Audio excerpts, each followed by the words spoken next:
Did I ever tell you guys how I hate peas? Yeah, peas. Peas. They're the worst. Ugh. What's up, good people? My name is Stacy, and yes, I absolutely hate peas.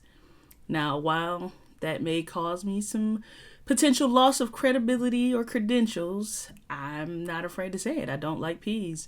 I don't like Crowder peas. I don't like black eyed peas. I don't like green peas. It's just, I'll eat chickpeas, but that's about it.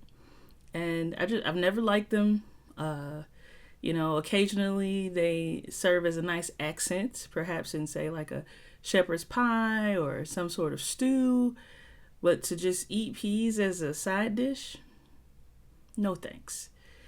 But somehow I find myself eating peas a lot more lately. And you're probably wondering why. Well, I won't keep you in suspense. It's because of protein powder.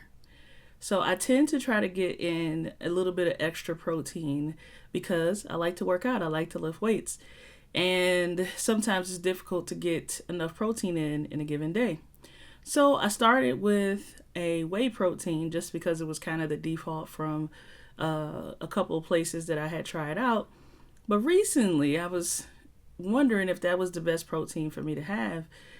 And because I really don't like peas, I was very much against the idea of this plant protein. But I'll tell you what, it actually turned out to be pretty decent. Now, first, I got to tell you about the consistency. That was something I wasn't prepared for. The whey protein was much more of a fluffier, almost like flour, but not quite as heavy. Whereas the pea protein was closer to like sugar, like very granulated and not very fluffy at all. Normally, you kind of pack the little scoop. But with the pea protein, it's just you just level it off like you might do some sugar or something like that. And I was, like I said, quite surprised. Now, the pea protein does have less per serving, but what I've actually started to do is mix the whey protein with the pea protein because I'm not having any like adverse reactions to it or anything. It was just a choice. I was looking to get a little more iron in my diet. They've said that I am borderline anemic and want me to get more iron in my diet as well as fiber because, well, apparently I'm getting older and fiber is an important thing now. Probably always was, but anyway, I really had to push myself to do it though. And it really got me to thinking about that push. And are there other areas that the push is really the type of mindset that's going to get me the best results? It's very easy to get caught up in the default. Oh yeah, I'll just get this protein here. This is this price. This seems like it makes sense. I don't like peas. I'm not going to get that. But the pea protein actually is more of what my body needs.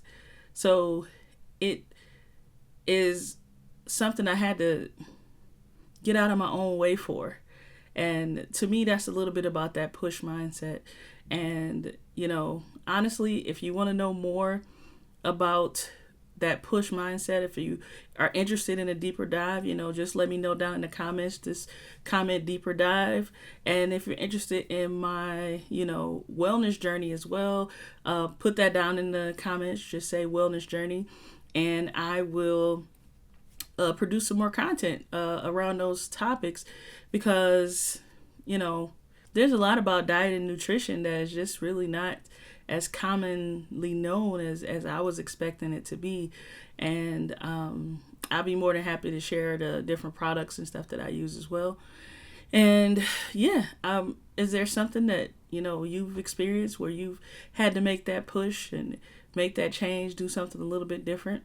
And if you haven't, maybe it's time. Think about it. What is it that you haven't been trying that you really know that for the most part is a little bit better for you? It's probably going to do you some good, even if it's a temporary, quote unquote loss. But, it's not always the case. So give yourself a chance. Go for the push. All right. Don't forget, my name is Stacy, and I'll catch you guys next time.